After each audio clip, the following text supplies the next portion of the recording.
Olá, caríssimos e caríssimas, graça e paz vos sejam multiplicados. Eu sou o professor Daniel Ramos. Estamos na lição 6, Paulo no poder do Espírito. A revista Lições Bíblicas Adultos, EBD Adultos, né? O apóstolo Paulo. Lições da vida e ministério do apóstolo dos gentios para a Igreja de Cristo. Quero te convidar a se inscrever em nosso canal, porque a lição de hoje vai dizer que, movido pelo Espírito Santo, o apóstolo passou a ter uma comunhão de vida e dar testemunho de Jesus e provar que ele é o Cristo. Atos 19, versos 21 e 22. Nessa lição, veremos como Paulo pregou a Cristo no poder do Espírito, seu argumento sobre a plenitude do Espírito Santo, a fonte da revelação do Espírito em seu ministério. Confirmemos que o ministério do apóstolo Paulo foi um ministério no poder do Espírito. É isso que nós vamos tratar nessa riquíssima lição de hoje.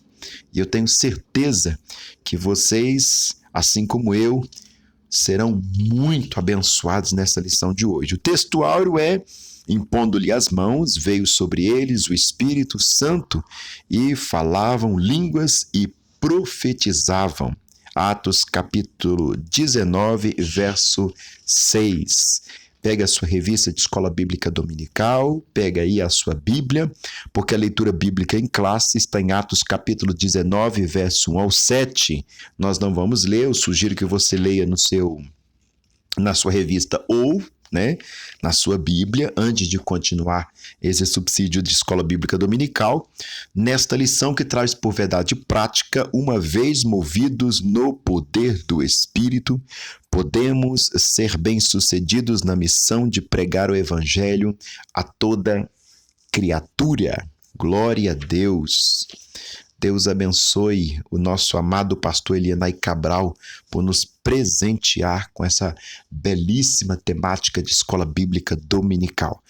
Por onde eu tenho passado, irmãos e irmãs, todos estão elogiando, estão agradecidos, estão muito satisfeitos com essa lição.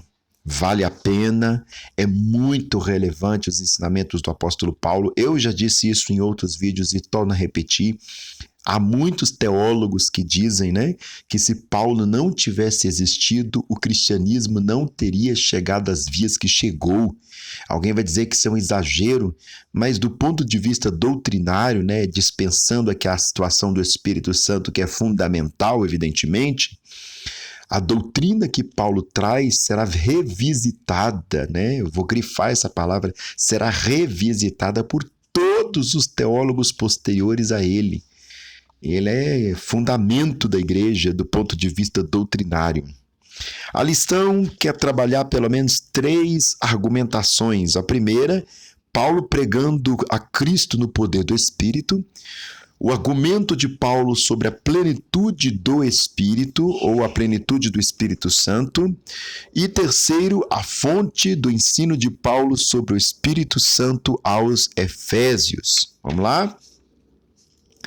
Vamos para o primeiro tópico da nossa lição belíssima.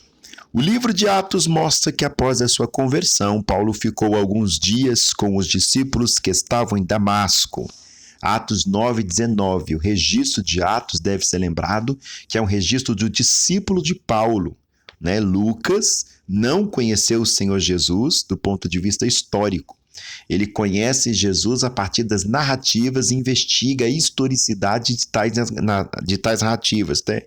Gaguejei aqui, perdão. Ou seja, ele é discípulo de Paulo, não de Jesus Cristo, o Lucas, E Lucas, a partir de todas essas narrativas, como cientista, ele vai investigar a veracidade desses fatos. Então, quem está narrando tudo isso é o próprio discípulo do apóstolo Paulo, que tem uma teologia bem, digamos, pneumatocêntrica. A teologia de Lucas ela é completamente pelo viés do Espírito. Inclusive, eu trabalhei isso na minha monografia, quando eu fiz o bacharel em teologia na PUC Minas. A chave de leitura da teologia lucana é o rito de descida do Espírito Santo. Teologia lucana, você pode colocar o Evangelho de Lucas e o Atos dos Apóstolos como Lucas parte 1, Evangelho, e Atos dos Apóstolos, Lucas parte 2. E dentro desses dois textos, você colar um no outro e fazer dos dois um texto só, você vai ver que ali tem um rito de descida do Espírito Santo para a iniciação de alguma coisa. O Espírito Santo desce sobre Maria e começa o projeto histórico salvífico de Cristo. Depois o Espírito Santo desce sobre Jesus e começa o ministério de Jesus Cristo, ali no Rio Jordão. Depois o Espírito desce sobre a igreja, em Atos dos Apóstolos, capítulo 2, e começa o ministério da igreja. Então, seria interessante essa perspectiva como chave de leitura. Mas retomemos aqui a nossa belíssima lição, para não ficar com muita delonga, porque senão o vídeo acaba ficando extenso. E logo em seguida ele pregava a Jesus que este era o Filho de Deus nas sinagogas. Capítulo 9, verso 20. Mais tarde, quando chegou a Jerusalém, Paulo falava ousadamente no nome de Jesus. 9:29. A gente percebe que Paulo não faz uma experiência de Jesus do ponto de vista estática, né? Da noite para o dia, ou como um estalar de dedos. A experiência de Paulo em Jesus é uma experiência gradativa, que parte do místico para o racional, e o racional analisa o místico, porque ele é um homem extremamente conhecido na doutrina judaica, uma vez que ele é da casa dos fariseus, aqueles que cuidavam de ensinar a escritura. E ele revisita toda essa informação judaica, todo esse discurso religioso judaico, à luz da teologia cristocêntrica, ou seja, ele vai tecer uma teologia cristocêntrica, uma teologia a partir de Cristo, uma teologia onde Deus encarnado é a própria pessoa bendita de Jesus Cristo, a quem ele perseguia. Então, dentro desse contexto, você vê que é uma narrativa ou um desenvolver gradativo. Olha para você ver. Em seguida, ele pregava aos judeus, pregava Jesus, depois pregava nas sinagogas e mais tarde falava ousadamente como em nome de Jesus. Uma coisa é falar de Jesus, outra coisa é falar em nome de Jesus. Aqui muda tudo, né? Isso aqui dá até tese de doutorado, né? Uma coisa é falar de, outra coisa é em nome de. É muito tremendo. Era o poder do Espírito Santo que o movia de tal modo que o apóstolo não tinha outra missão senão pregar a Jesus e este crucificado. 1 Coríntios, capítulo 2, verso 2. Ele só poderia pregar tal mensagem pelo Espírito de Deus. 1 Coríntios 12, verso 3. Evidentemente, né? Nós já aprendemos em outros vídeos aqui no canal e também na matéria de pneumatologia, que evidentemente não foi inventada por mim, claro. Meu Deus do céu, jamais arrogaria para mim tal presunção, mas nós aprendemos que o Espírito Santo é quem nos capacita a pregar o Evangelho. É o Espírito Santo que, segundo o próprio Senhor Jesus, nos convence do pecado, do juízo e da justiça. Não nessa ordem, né? No pecado, na justiça e do juízo. O pecado é a situação que nós estamos, da justiça é a situação que Jesus é, e da justiça é as consequências depois das nossas escolhas, se optamos pelo pecado ou pela justiça. Depois do estágio no deserto da Arábia, por 3 anos, Paulo voltou a Damasco e daí foi para Jerusalém. Gálatas, capítulo 1, verso 18. Não teve uma recepção calorosa porque os cristãos de Jerusalém, inclusive os apóstolos, ainda temiam a presença do antigo Saulo de Tarso. Atos, capítulo 9, verso 26.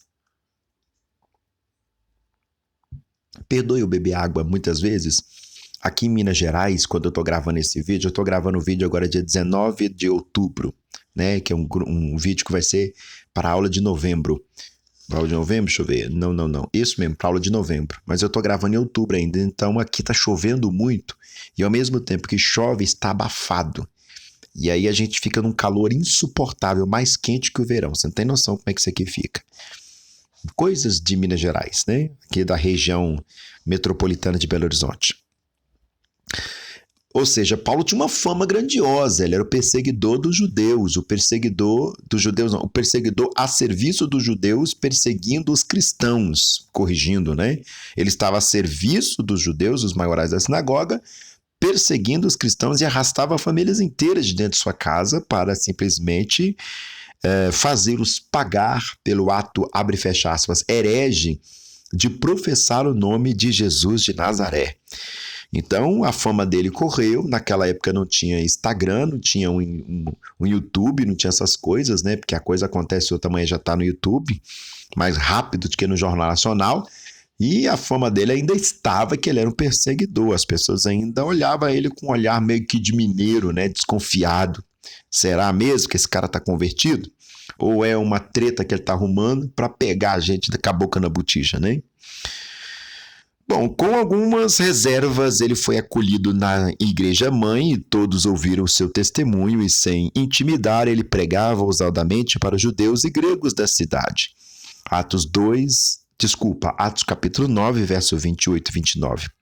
Entretanto, Paulo recebeu uma revelação de que deveria sair de Jerusalém, Atos 22, 19 e 18. Aqui já mostra a perspectiva da condução de Jesus na vida do seu apóstolo. Eu comentei com vocês em outros vídeos que a palavra apóstolo quer dizer enviado. E dentro desse contexto, a proposta do apostolado é estar na dispensação para onde o Espírito dirigir. É por isso que nós dissemos que toda igreja é apostólica. Eu vou deixar um link aqui em cima do vídeo sobre tanto uma playlist quanto um vídeo especificamente que eu trabalho a respeito dessa temática, né?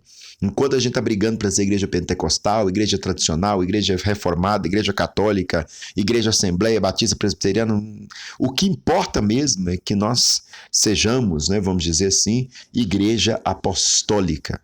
O grande sobrenome da igreja está na apostolicidade, porque foram os apóstolos que transmitiram a fé. Eles recebem de Jesus e de Jesus transmite para toda a igreja de todos os tempos. Então, se a igreja é pentecostal, não importa. Se ela é tradicional, não importa. Se ela é reformada, não importa. Se ela é católica, não importa. Importa se ela é apostólica. E o que é uma igreja apostólica? Uma igreja que faz exatamente o que os apóstolos faziam. Comporta-se como os apóstolos comportavam. A sua teologia é a teologia apostólica. E isso é muito interessante, né? Por uma teologia apostólica, por uma eclesiologia apostólica. Só assim, de fato, vai ser visto em nosso meio a verdade do sola escritura, né? Somente a escritura para quem não tem noção de latim. Na primeira viagem, Paulo não estava só, mas acompanhado e assistido por Barnabé, que era um companheiro competente. Deus sempre manda a gente com gente competente, né? Deus sempre põe do nosso lado gente que, inclusive, sabe melhor do que nós. E essas pessoas nos assistindo, elas começam... Olha, você podia dar uma atenção desse ponto. Você podia dar mais uma verificada nesse contexto. Você podia dar uma atenção maior desse pedacinho aqui, que não está muito legal. Está sendo um pouco obtuso. Né? Muitos irmãos aqui no nosso canal acabam fazendo isso comigo. Eu sou muito grato. Né? Porque vai pontuando algumas coisas que a gente não consegue perceber. E é claro, né, ensine um sábio e ele se tornará mais sábio ainda. Claro, esta é a minha grande conquista. Toda contribuição é válida. Os dois, Paulo e Barnabé, passaram por vários lugares e visitaram os discípulos que estavam na Antioquia, Fenícia, Chipre e outros pequenos lugares. Muitos desses lugares, inclusive, têm nomes diferentes nos dias de hoje, né? Na segunda viagem missionária, o apóstolo Paulo voltava a Antioquia porque a igreja dessa cidade havia crescido e se tornou um ponto de partida para visitar outras cidades. Aí vai trabalhar os capítulos 16 a 18 de Atos. Nessa viagem, eles passaram por Listra, Troas ou Troade, Filipos, Tessalônica, Bereia, Atos, Corinto e, por fim, Éfeso. Em todas essas viagens, o Espírito Santo movia o ministério de Paulo. Tem até um movimento agora pós-moderno que chama movimento bereano, né? Porque essa igreja é muito bem vista para as pessoas de hoje. Movimento bereano. Enfim, está aqui dentro desse contexto de Atos, capítulo 16 ao 18. Então, aqui o autor está colocando que ele vai primeiro ser recebido com certa desconfiança pelos discípulos de Jerusalém, que é a chamada igreja mãe daquele tempo, a sede da igreja, ou a Santa Sé, podemos dizer assim, a catedral da igreja, não era Roma, era Jerusalém, era a igreja ierosolimitana, e neste contexto, desconfiadamente os discípulos os receberam, os apóstolos receberam com aquele olhar mineiro, né? Mas será mesmo? Acaba os convencendo, ele começa a falar sobre Jesus, termina falando em nome de Jesus, com autoridade, né? Uma coisa é falar em nome de, outra coisa é falar de, né? E aqui ele começa já a fazer as suas viagens, inclusive planta igrejas que vão ser fortemente fundamentais para o seu ministério. Claro, contando com a ajuda de o seu fiel diácono, Barnabé. A diaconia é uma das coisas mais importantes da igreja. Aliás, o governo da igreja antiga é isso, né? Não tem esse negócio de pastor. Pastor é o que faz um bispo e um presbítero. Não necessariamente um título, né? É uma ação. Um bispo e um presbítero faz o ministério de apacentar. Então, ele apacenta, ele é um pastor. Mas os títulos é bispo e presbítero. As igrejas modernas que inventaram esse título, né? Pastor fulano de tal, pastor ciclano de tal. Mas, enfim. E, evidentemente, os bispos que organizavam a casa dos presbíteros, que eram os mais velhos, né? O bispo era uma espécie de presidente, que a gente chama hoje. Ele governava os presbíteros, que é o colégio, né, de ministros de Deus, e era assessorado diretamente nos serviços gerais. E quando eu digo serviços gerais, eu estou falando desde a preparação para a liturgia até mesmo a administração da igreja, era feito pelo diácono. Eu creio que a gente vai estudar mais para frente, que eu não mexi na lição toda não, porque eu quero ter aquela emoção de cada aula que a gente for ministrando, eu vou ter uma emoção imediata disso, porque a revista aqui é maravilhosa, eu tenho profunda admiração pelo amado pastor Elienay Cabral. E é assim que acontece, né? Ou seja, bispo, presbíteros e diáconos, e não necessariamente um ia ser o outro. Eu vou ser consagrado a diácono, porque depois eu vou ser presbítero, porque depois eu vou ser bispo. Não necessariamente. Cada um é um ministério específico e nenhum é maior do que o outro, mas se corrobora, mas também não é carreirista e muito menos uma escada. Uma hierarquia, né, como muitas vezes é visto hoje.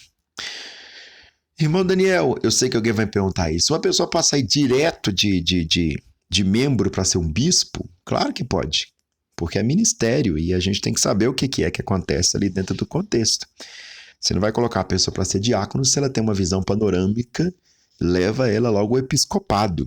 Você não vai colocar uma pessoa para ser bispo se a visão dela é de diaconia, o serviço. Mesmo que tudo isso é ministério, e ministério significa serviço, o serviço específico da diaconia é bem propício e diferente da ministração, da palavra e da oração, que é bem objetivo dos presbíteros, enquanto dos bispos cabe o governo da igreja. Vamos trabalhar agora um pouco sobre o argumento de Paulo sobre a plenitude do Espírito Santo. Nos capítulos anteriores, depois da separação entre Paulo e Barnabé, o jovem Timóteo e Silas passaram a acompanhar o apóstolo. Quando Paulo voltou a Éfeso, deparou-se com um grupo de discípulos que seguiam o ensino de Apolo e foram batizados com o batismo de arrependimento de João Batista. Esses discípulos ouviram falar de Jesus, mas não conheciam a doutrina do batismo do Espírito Santo. Eles haviam crido, Atos capítulo 19, verso 2, em Cristo, mas nada sabiam da experiência do Pentecostes. Paulo percebeu que, a despeito de terem crido nas Escrituras, eles não haviam recebido o poder do Espírito para se tornarem testemunhas do Senhor.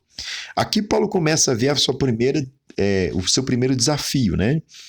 Qual que é o desafio? Tem uma igreja, em tese, solidificada, lá em Éfeso, mas tem um líder que, de certa forma, diversifica da doutrina paulina.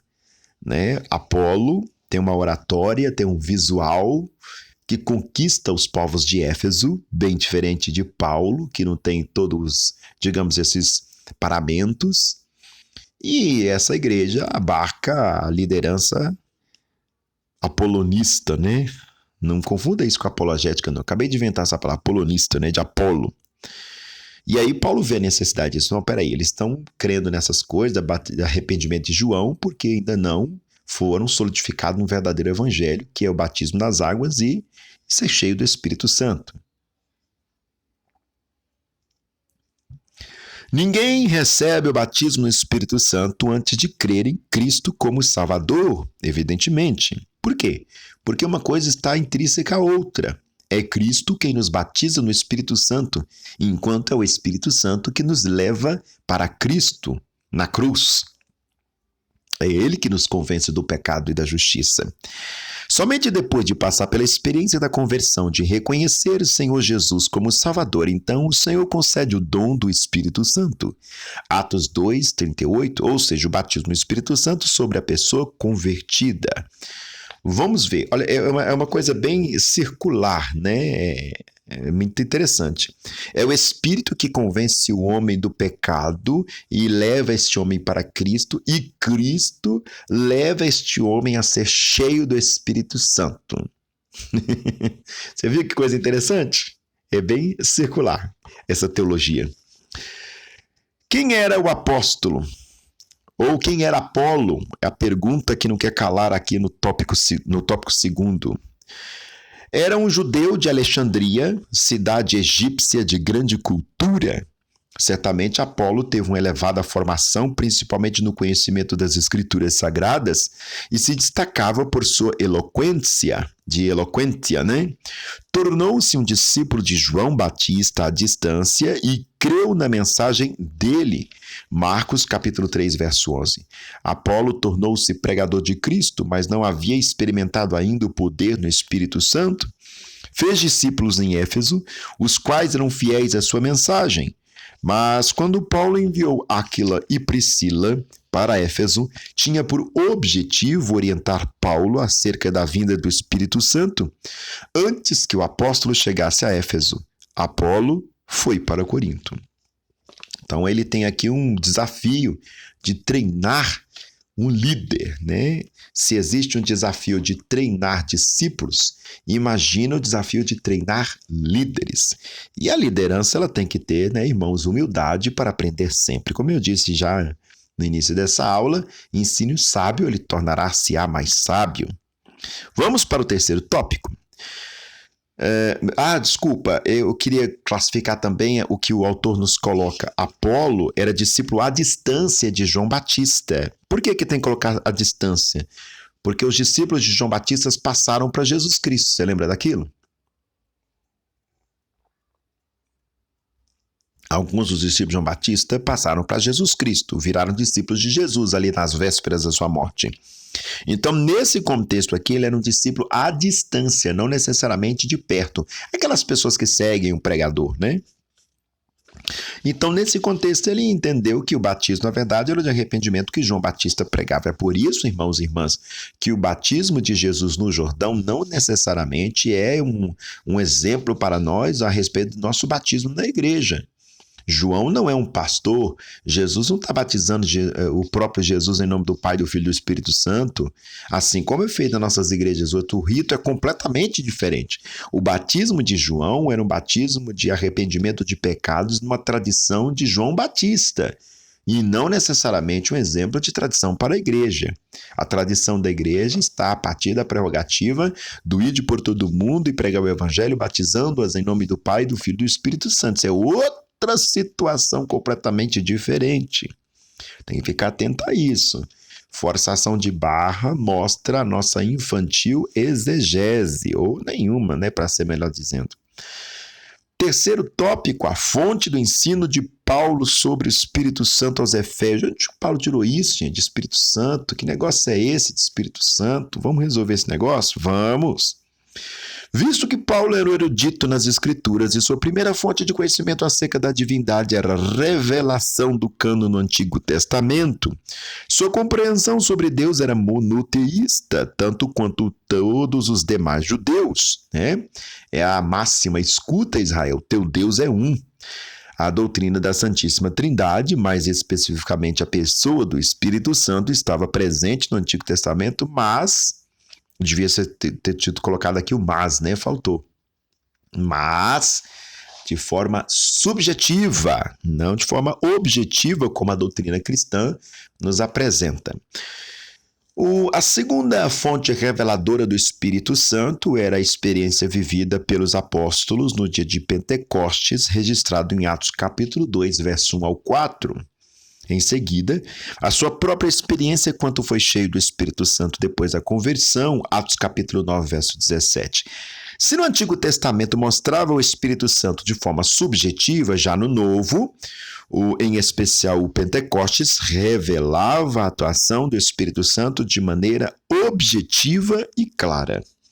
Eu acho que eu tenho uma playlist a respeito do Espírito Santo. Eu já produzi tanta coisa nesse canal que eu já nem lembro mais o que eu tenho, irmãos e irmãs. Se eu tiver, eu vou lembrar e vou colocar aqui, tá bom? Para vocês revisitar o que é a doutrina do Espírito Santo, como é que ela funciona. Pneumatologia, né? Pneuma, espírito em grego. Ao ensinar sobre o Espírito Santo aos Efésios, Paulo não desfez a mensagem de João Batista nem de Apolo. Não, o arrependimento de pecado é útil, é bom, é interessante. Olha que coisa interessante, gente. Um ministro de Deus do nível de Paulo. É claro que eu imagino que naquela época ele não tinha a ciência de que ele tinha importância como ele tem para nós hoje, evidentemente. Claro que não.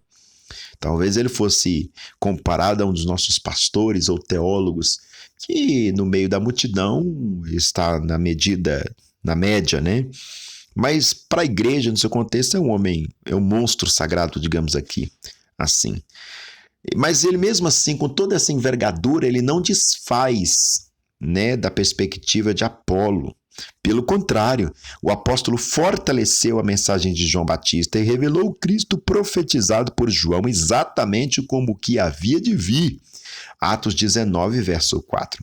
A seguir, Paulo anuncia sobre o Espírito Santo aos Efésios, os quais recebem a mensagem que havia sido consumada no dia de Pentecostes. Então ora por eles, impõe as mãos sobre as suas cabeças, e o Espírito Santo é derramado como chuva abundante sobre todos, e começaram a falar em línguas e a profetizar. Atos 19, verso 6. Alguém me pergunta, por que vocês falam em línguas? Eu falo em línguas porque as pessoas viam isso como sinal do derramamento do Espírito Santo na vida das pessoas no Antigo Testamento. No Novo Testamento. E se no Novo Testamento acontece assim na Igreja Apostólica, tem que acontecer com a gente hoje. Não pode ser diferente.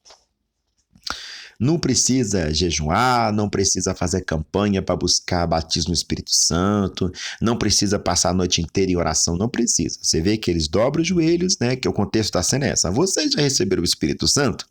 Aí todo mundo vai reclamar com ele. Mas Paulo, eu nem sabia que existia um Espírito Santo.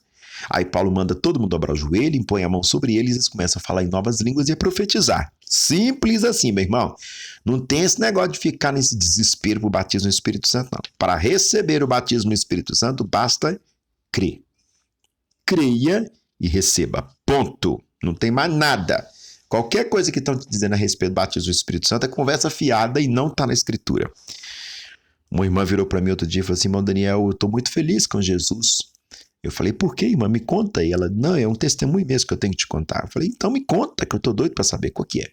Faz 20 anos que eu estou buscando batismo com o Espírito Santo e nesse fim de semana eu fui batizado no Espírito Santo. Eu falei, meu Deus, por que ela não foi batizada há 20 anos atrás? Que sentido que tem uma pessoa não receber o batismo no Espírito Santo, a não ser que ela não tem fé para receber o batismo do Espírito Santo? É muito triste isso. Para mim, aquilo não foi um testemunho, foi um testemunho. Jesus não ganha nada em não te batizar no Espírito Santo. Tem sentido isso. Aliás, Jesus quer nos batizar no Espírito Santo para nos capacitar de poder vencer o mundo e as trevas. Que sentido tem não te batizar? Que sentido tem não capacitar um soldado para o campo de batalha? Que sentido tem? Iniciou-se um grande avivamento na igreja de Éfeso. Essa experiência levou os discípulos efésios a anunciarem Jesus como Salvador e fez a igreja crescer. Nesse tempo havia sinais e prodígios, foram marcas externas da presença e do poder do Espírito Santo na vida da igreja. Gente, é bonito demais essa lição, viu? Eu não sei porque que eu faço nenhum comentário, nem necessário é, né? Conclui o autor, nosso amado pastor Elienay Cabral, dizendo, no poder do Espírito Santo, o apóstolo Paulo pôde, além de realizar curas e milagres em nome de Jesus, levar a igreja em Éfeso a espalhar o evangelho de Cristo. À luz desse exemplo, precisamos resgatar a simplicidade da fé cristã. É bem a teologia do pastor Elienay Cabral. Voltemos à simplicidade da fé, né? É totalmente ele aqui. Eu estou vendo ele falar isso aqui. Buscando sinais que demonstram o poder do Espírito Santo hoje. Jesus Cristo é o mesmo hoje, ontem e será eternamente. Como que a doutrina da Assembleia de Deus e também da Igreja do Evangelho Quadrangular, né, que é bem parecida com a nossa, Jesus salva, cura, batiza no Espírito Santo e leva para o céu. Deus abençoe sua vida. Te espero na próxima lição, ainda a respeito de Paulo, esse homem extraordinário para a vida e espiritualidade da igreja. Beijo no coração.